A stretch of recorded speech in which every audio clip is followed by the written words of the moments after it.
In 1928, the AIR-2 Pioneer aircraft was built with funds collected by pioneers. Money continued to come in, and enthusiasm did not wane as the military threat to the Soviet Union persisted. Contributions were directed toward the creation of a new two-seater aircraft by Alexander Sergeyevich Yakovlev, the AIR-3 Pioneerskaya Pravda. The history of the AIR-3 began when the Long-Range Soviet Flights Commission of the Central Council of the Osoaviakim Society instructed the Air Force Academy to build a low-power aircraft with the maximum possible range and flight duration. This aircraft was intended for long-distance flights and propaganda flights. The design and construction were entrusted to Alexander Sergeyevich Yakovlev, at that time a second-year student at the Air Force Academy, who was already well known as the designer of the AIR-1 and AIR-2 models. Using some parts from previous biplane aircraft, Alexander Sergeyevich Yakovlev, based on the task which required better aerodynamics, created an aircraft with a new monoplane scheme for himself, meaning with a single wing. Since then, all aircraft designed by Yakovlev were monoplanes. The only exception was the experimental biplane Yak-12B, created in 1960 by installing a lower wing on the Yak-12A model. The AIR-3 had a parasol wing type design, meaning its wing was positioned high above the fuselage. The designer considered this wing arrangement the most advantageous as it provided flight stability, excellent visibility, gravity-fed fuel supply, and convenient access to the cockpits.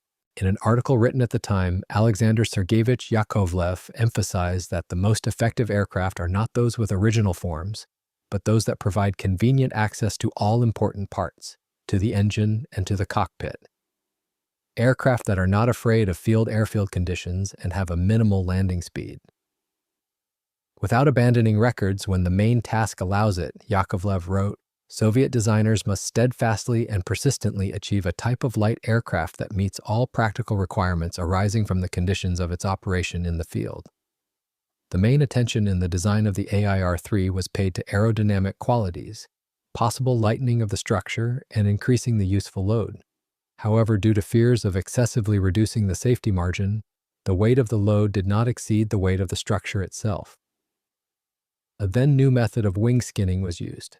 Instead of fabric with bracing wires, plywood was used, from the upper part of the rear spar across the leading edge and to the lower part of the front spar. This provided a better streamlined profile for precisely that part of the wing, the preservation of whose shape is particularly important, and which fabric usually severely distorted. To increase speed, the central part of the fuselage was reduced to dimensions of 23.6 by 35.4 inches, which of course made the cockpits cramped. The fuel reserve of 388 pounds and 3 tanks in the wing was calculated for 14 hours of flight and a range of 1,056 to 1,243 miles. The engine was a Walter of 60 horsepower, which was purchased in Czechoslovakia. Construction of the AIR-3 began in April 1929 and was carried out partly at the Menjinsky Aviation Plant and partly in the workshops of the Air Force Academy with the support of Osoaviakim. The aircraft assembly was performed by mechanics of the Academy's training and flight squadron, who dedicated all their free time to it. Subsequently, the aircraft's technical maintenance was also carried out on a voluntary basis by the training and flight squadron. The squadron team put considerable effort into this aircraft, especially senior pilot Yulian Ivanovich Piontkovsky and mechanic Alexei Anisimovich Demeshkevich. Construction was accelerated by using the tail section of the fuselage and other finished parts from the AIR-1 model. By the end of June, the AIR-3 was ready. The entire month of July was spent on flight tests and preparation for a long-distance flight. The tests were conducted by Anatoly Ivanovich Filin, a third-year student of the Military Air Academy, who in the future became a prominent figure in the Soviet Air Force. Later, famous pilots Yuri Ivanovich Piontkovsky, Dmitry Avramovich Koshitz, and Alexander Borisovich Yumashev flew the AIR-3. They all highly praised the aircraft, noting its ease of takeoff and landing, short takeoff and landing runs, excellent stability across all axes, and the ability to fly even without pilot intervention. Its controllability was particularly successful. The aircraft responded easily to controls, was simple, pleasant, and untiring to pilot. The AIR-3 aircraft successfully passed standard flight tests conducted by the Civil Aviation Inspection. According to the conclusion of the test commission, the AIR-3 demonstrated excellent flight characteristics, significant payload capacity, and a large fuel reserve. Its extremely simple design, made entirely from domestic materials, was noted, as was the fact that the designer had foreseen the possibility of installing a low-power engine. The cost of the AIR-3 without an engine was 4,700 rubles, and with an engine, 8,000 rubles. It was expected that in series production, the price would be even lower, approximately 5,000 to 6,000 rubles. What was particularly interesting was that the test commission compared the aircraft with foreign models of its class. It turned out that the AIR-3 was among the best, demonstrating high reliability and economy. It could confidently compete with the latest serial models from well-known Western European firms such as de Havilland, Potez, Avro, and others. The AIR-3's flight tests and subsequent training flights totaling about 15 hours concluded on August 17th. On the evening of August 24, 1929, a rally was held at October, Kodinka Field in Moscow.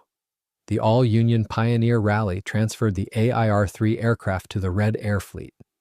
A pioneer girl spoke on the tribune, and then Sergei Sergeyevich Kamenev, who was Deputy People's Commissar for Military and Naval Affairs and Chairman of the Revolutionary Military Council of the Soviet Union, took the floor. At this moment, the engine crackled in the air. A light red bird circled again and again. Inscriptions were visible on the aircraft. On the left side, USSR, and on the right, Pioneer Pravda. The pilot waved his hand. Unbridled excitement enveloped everyone, both pioneers and Red Army soldiers. On August 26th at 4 o'clock in the morning, the AIR-3 aircraft, with a fuel reserve for 14 hours, took off under the command of Anatoly Ivanovich Filin, a student of the Military Air Academy and pilot, and Alexander Fyodorovich Kovalkov, an observer pilot who was also a special correspondent for the Pioneer Pravda newspaper. The crew's mission was to complete a non-stop flight from Moscow to Mineralny Vody, approximately 1,087 miles long. Since the weather was favorable, the pilots intended to reach their destination in 12 hours. During takeoff, the overloaded aircraft had a long run-up for approximately 1,150 to 1,300 feet, and then the flight proceeded normally. They took off strictly to the south, trying to maintain their course by compass. The eastern star was a little brighter than the bright red fuselage of the Pioneer Pravda aircraft. There was almost no wind. A low, dense fog covered the wet meadows and waterways. The flight altitude was approximately 1,640 feet. The airspeed indicator showed 71 to 75 miles per hour. At 4:45, Serpukhov was beneath the aircraft. At 5:25, it was Tula. Voronezh could be seen on the horizon through the fog and thick smoke from factory chimneys. They passed it at 7:40. This was almost one-third of the difficult journey. Thanks to a tailwind, they covered it 45 minutes ahead of schedule. The AIR-3 bravely overcame air pockets caused by updrafts from the heated ground. At 9:45, 466 miles covered were marked on the map. Suddenly, the rhythmic sounds of the engine stopped. A few pops, and the engine went silent.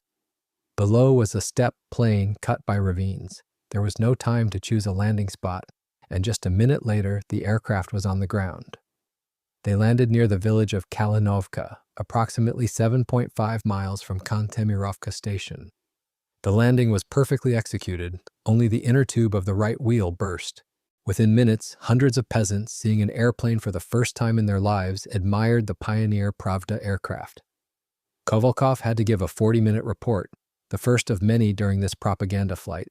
The cause of the engine stoppage was a complete absence of fuel in the central tank. Although approximately 22 to 26 pounds remained in the side tanks, it was supplied intermittently from there as well. By evening, the crew had flown to Kantemirovka. The next morning, with a fuel reserve for 4.5 hours of flight, they set off for Rostov. The reason why the fuel was disappearing remained a mystery. However, the pilots hoped that a tailwind would help them reach Rostov in 2.5 hours, and there they would figure everything out. However, as they approached Shakhty, the engine stopped again. The situation became critical. Around them was dug-up ground, buildings, mines, and ahead, a city. They had to land on one of the outer streets, practically in a vegetable garden. Only thanks to the exceptional calmness, ingenuity, and skill of pilot Phelan, as well as the excellent controllability of the aircraft, both pilots and the aircraft itself remained unharmed. The landing right on the street caused genuine delight among the locals. Crowds of people examined the aircraft, marveling at the pilot's skill. Strangely enough, the local Osoaviakim organization, Soviet Society for the Promotion of Defense, Aviation, and Chemical Construction, was the least interested in this event. The head of the Criminal Investigation Department helped. Fuel was obtained from the nearest aviation unit. And the next day, despite a strong north wind, the remaining 46.6 miles to Rostov were covered in 21 minutes, meaning at a speed of approximately 133 miles per hour. Here, the pilots were met with exceptional warmth and care, particularly from the Aviation Command, represented by the well-known combat pilot, Civil War hero Ilya Konstantinovich Spatarel. After checking all three tanks under pressure, the reason for both emergency landings was finally determined. It turned out that fuel, due to air rarefaction over the wing, was being sucked out through the holes in the tank caps, which were designed to connect the tanks to the atmosphere. Thus, during the flight, fuel literally gushed out like from a sprayer. This curious and hard-to-predict problem was quickly solved by installing special pressure tubes on the tanks.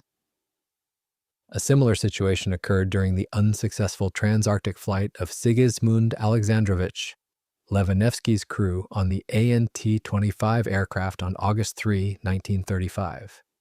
Then the oil tank's drain tube was moved to a warm air environment behind the radiator to protect it from icing, but it was installed in a zone of strong rarefaction. This caused a siphon effect leading to oil spillage, and the pilots were forced to interrupt the flight. More details on this can be found in other sources. On August 31st, AIR-3 continued its journey. The weather was dreadful, strong headwind, incredible turbulence, which was then called rocking or remu. In addition, the entire horizon was covered with dark storm clouds, foreboding nothing good. They had to land in Pionerskaya. They arrived in Mineralnie Vody on the evening of September 1st, just 8 minutes before nightfall and an unprecedentedly powerful hurricane. The entire journey from Moscow took them approximately 12 hours of flight time. The flight had enormous propaganda significance. In Kantemirovka, Shakhty, Rostov, Pionerskaya, and Mineralnie Vody, the crew held discussions about aviation, performed demonstration flights, and even took pioneers into the sky, a kind of aerial October meetings. In Rostov, 1,000 pioneers came to the airfield. Pioneers and Komsomol members from Nakhichevan and Rostov, Kislovodsk, Mineralnie Vody, and Pyatigorsk unanimously decided to raise funds for the construction of aircraft. AIR-3 withstood a severe test. It proved to be reliable, durable, did not tire pilots during turbulence, and was undemanding of airfields. The runway in Shakhty was only about 180 feet. The aircraft perfectly endured landings on a plowed field across furrows and even on any uneven ground. This was impressive given the umbrella wing design, where the center of gravity is positioned high. AIR-3 also performed excellently in terms of maintenance. There was free access from all sides to the engine, oil and fuel systems, as well as to the controls. All important parts were visible, allowing inspections to be conducted quickly and unhindered. These are extremely valuable qualities for this type of aircraft, as the entire meaning of an aviette, a light aircraft, is lost if it requires a well-equipped airfield and complex maintenance. On September 6th, the return flight began, which became a true record. At 4:07 a.m., the aircraft took off from Mineralnie Vody, flying strictly by compass, at an altitude of 984 to 1,640 feet.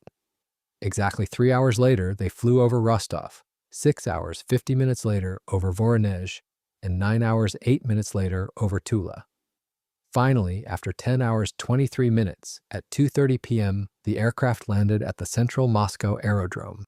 It covered approximately 1,087 miles at an average speed of about 106 miles per hour. Pilots Phelan and Kovalkov set 2 world records for flight distance and for average speed for light aircraft of the first category. According to the International Aeronautical Federation, FAI, classification at that time, This category included two-seater aircraft with an empty weight of up to 882 pounds. The distance achieved significantly exceeded the official record of 811 miles, set on October 16, 1928, by the Swiss Hans Wirth and Erika Naumann on a Clem Daimler monoplane. Even simpler records for flight distance on a closed circuit were lower at the time. These included the current record of 932 miles, achieved by Czechoslovak pilots Josef Hermansky and František Mačáček on July 11, 1928, on an Avia BH-9 with the same 60-horsepower Walter engine as AIR-3. Also lower was the new, yet unapproved by the FAI, record of 995 miles, set by German pilot Karl Edzard on August 20, 1929, on a Focke-Wulf S-24 Kibitz biplane.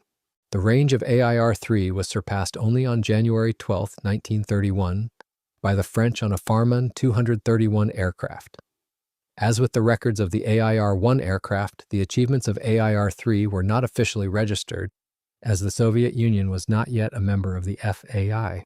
The Soviet public regarded the AIR-3 flight as an outstanding event, especially against the backdrop of the excellent flights of the wings of the Soviets and land of the Soviets aircraft in 1929.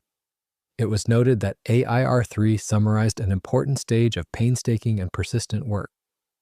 This opened up broad prospects for the development of light engine aircraft and their use in the development of local aviation. The Pravda newspaper wrote, "This raid showed that the Air Force Academy knows not only how to build excellent aircraft, surpassing Western capitalist technology, but also educates future engineers who fly their machines no worse than the record holders of the bourgeois world." After a thorough inspection of the aircraft and engine, the AIR-3 departed for Crimea on September 29th to service the 6th all-union gliding competitions. Despite extremely unfavorable head and crosswinds, pilot Dmitry Koshitz and mechanic Boris Podlesny covered 882 miles in 10 hours 51 minutes of flight time, making one landing in Zaporizhzhia. On September 30th, the AIR-3 arrived in Koktebel in perfect order. At the gliding competitions, this light aircraft had to perform a variety of tasks, providing communication with Sevastopol, conducting flights to calibrate barographs, searching for gliders that had flown far away, and so on. The conditions at the airfield were very poor. It was necessary to take off from freshly plowed ground, into which the small and narrow wheels of the AIR-3 sank deeply. Because of this, each flight was accompanied by the risk of nosing over, meaning the aircraft flipping forward. This circumstance was complicated by the fact that due to the lack of fuel supplies on Mount Clementieva, the aircraft had to carry all its fuel in its own tanks and take off with a supply for 14 hours of flight, replenishing the tanks from time to time in Sevastopol. In addition to Dmitry Koshitz, Alexander Yakovlev and other pilots also flew. Senior pilot of the Air Force Research Institute, Alexander Yakovlev, performed a number of aerobatic maneuvers in the AIR-3. Turns, chandelle with turns, rolls, loops, Immelmann turns, steep turns, and slips. The machine performed all these figures very well and easily. Yakovlev noted the aircraft's excellent stability, its lack of a tendency to enter a spin, and compared its maneuverability to that of a fighter. The same Alexander Yakovlev, returning in the AIR-3 late in the evening from Sevastopol with full tanks, hit a boulder in the dark during a landing on Mount Clementieva and broke a landing gear strut. The landing gear was quickly repaired, but due to the absence of steel pipes and oxyacetylene welding, a water pipe fastened with tin was adapted instead. After the competitions, the AIR-3 aircraft flew to Sevastopol, and from there departed on its return journey on October 27th. By that time, the weather had deteriorated. There were rains, and fog covered the entire route. Shortly after taking off from Sevastopol, pilots Koshitz and Podlesny encountered thick fog and lost their orientation. When the machine finally emerged from the fog very low to the ground, the crew decided to fly towards a railway, hoping to follow it to Kharkiv. Soon they reached a certain city and, descending very low, read the name of the station, Kremenchuk. Realizing they were significantly west of Kharkiv and without a map of the area, the pilots decided not to land but to continue flying along the railway track. The weather steadily worsened. They had to fly at an altitude of only 30 to 50 feet above the ground. The fog was so thick that the crew literally navigated by telegraph poles, and conditions were such that even the fourth pole ahead was invisible. Thus, without a map, in dense fog, reading station names, and reconstructing the route from memory, they wandered for exactly 10 hours and still reached Kharkiv. In Kharkiv, the aircraft was delayed for propaganda work in connection with the all-Ukrainian Oso Aviakim meeting. About 20 flights were performed. During one of the landings, the water pipe installed in Crimea finally broke, but a new landing gear was immediately manufactured at the Ukrvozdukh factory. On October 31st at 11 o'clock 5 minutes, Koshitz and Pidlisny, despite bad weather, flew to Moscow. Low clouds and fog forced them to fly very low to the ground again, and there was continuous rain along the Kharkiv-Kursk section. However, after 4 hours 20 minutes, they successfully landed at the Moscow airfield. The average flight speed was over 112 miles per hour. The AIR-3 overtook the passenger aircraft K-4, which had departed from Kharkiv at the same time by half an hour. In total, approximately 2,500 miles were covered during this flight. The AIR-3 brilliantly withstood another test, demonstrating excellent operational characteristics. In a short period, just 2 months, the AIR-3 covered approximately 6,200 miles and 70 hours in field, non-airfield conditions, and an additional 1,200 miles the following month. This means it performed work that was insurmountable at the time, even for a mass-produced, factory-made military aircraft. The endurance of this small, custom-built machine is impressive, as it consistently and successfully performed all tasks in 104-degree heat, rain, and cold. Thus, the AIR-3 was unparalleled among light aircraft in terms of operational intensity and reliability, and it closely raised the question of the practical application of light engine aviation.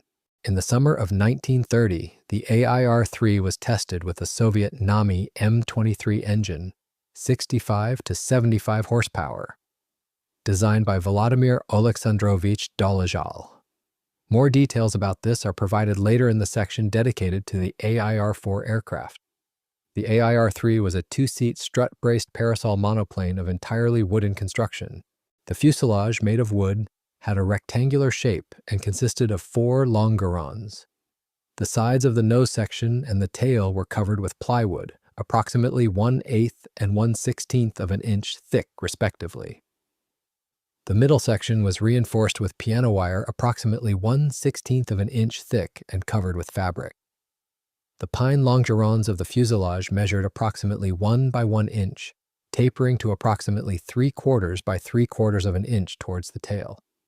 The sidewalls of the rear cockpit were covered with plywood, while the front cockpit had a removable aluminum sidewall, allowing for the installation of an additional fuel tank and simplifying the mounting and replacement of instruments. The wing, with its thick Prantl Göttingen airfoil, was integral. It consisted of 2 longerons and a set of ribs attached to the fuselage by 4 struts, bracing wires, and 2 pairs of V-struts. The wing structure was entirely wooden, characterized by a minimal number of metal parts and high rigidity. The central part of the wing, located between the V-struts, was rectangular, of constant thickness and chord, while the outer sections were trapezoidal, with decreasing thickness and chord, and were rounded at the tips. The wing spars are box-shaped and continuous, running through the entire wing. Their flanges maintain a constant cross-section in the central part of the wing and gradually decrease towards the tips. For additional rigidity, bulkheads are inserted between the flanges through every second rib. The spar webs are made of plywood approximately 0.08 inches thick. Near the attachment points at the wing tips, the thickness is approximately 0.12 inches. At the wing attachment points, the spars are reinforced with special-shaped glued blocks.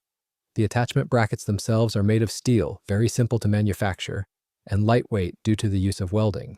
The ribs are eye-shaped and of absolutely identical construction. In the central part of the wing, they have the same chord and thickness and are installed at intervals of approximately 12 inches. At the wingtips, the interval decreases to about 9.6 inches, and the ribs gradually decrease in both chord and thickness. They are made of linden strips measuring approximately 0.24 by 0.24 inches, and plywood approximately 0.04 inches thick without lightning holes, and are rigidly attached to the spars with glue using pine corner blocks. The wing lacks bracing wires, instead it is covered with plywood approximately 0.06 inch thick. This covering extends over the entire upper part of the wing, from the rear spar across the leading edge to the lower part of the front spar. The plywood, along with the spars and ribs, creates an exceptionally rigid structure that perfectly resists horizontal loads. The entire lower surface and the rear part of the upper surface of the wing are fabric covered. To protect the plywood from deformation and for overall wing rigidity, the ribs along the spars are interconnected by longitudinal basewood stringers, with a cross-section of approximately 0.6 by 0.24 inches.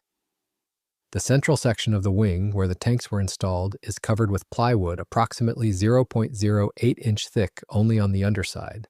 The ailerons with decreasing chord are also very rigid plywood boxes. They are attached to an auxiliary wing spar by 3 hinges. Struts and posts are made of streamlined steel tubes. All struts are welded, teardrop-shaped, approximately 2.5 by 1.3 inches in size, and have an adjustable fork at one end. The empennage is wooden, has a thick profile, and is equipped with bracing wires. Each control surface is a plywood box, very light and rigid. The control surfaces are fabric covered only in the tail section that is not plywood covered. All control is performed using cables and ball-bearing pulleys, ensuring an almost complete absence of play, along with lightness and smoothness of operation. The landing gear consists of steel tubes with wooden fairings. The wheels are connected by an axle made of a special tube, approximately 1.7 by 1.6 inches in size. The tail skid, made of ash, is fixed to the fuselage and has a free travel of 15 degrees to the right and left. Damping is provided by a rubber cord. The AIR-3 aircraft was fitted with a 5-cylinder air-cooled radial engine, the Walter NZ, with a maximum power output of 60 horsepower. Another variant of the aircraft used the M23 engine, also known as NAMI 65, with a maximum power output of 75 horsepower. The engine mount is welded from steel tubes, approximately 1 by 1.1 inches in size, and is attached to the fuselage with 4 bolts. This design allows for easy engine replacement with a different type and provides simple access to it. The engine mount and the engine itself are covered by aluminum cowlings, which are attached to the fuselage and to each other with steel wire fasteners. The lower part of the fuselage beneath both cockpits is also covered by cowlings with fasteners. The engine is equipped with 2 magnetos. Starting is performed using a booster magneto. The fuel system includes 3 tinned sheet metal fuel tanks, which are inserted into the wing between the spars and attached directly to them with screws. Felt gaskets are placed between the tank and the spar.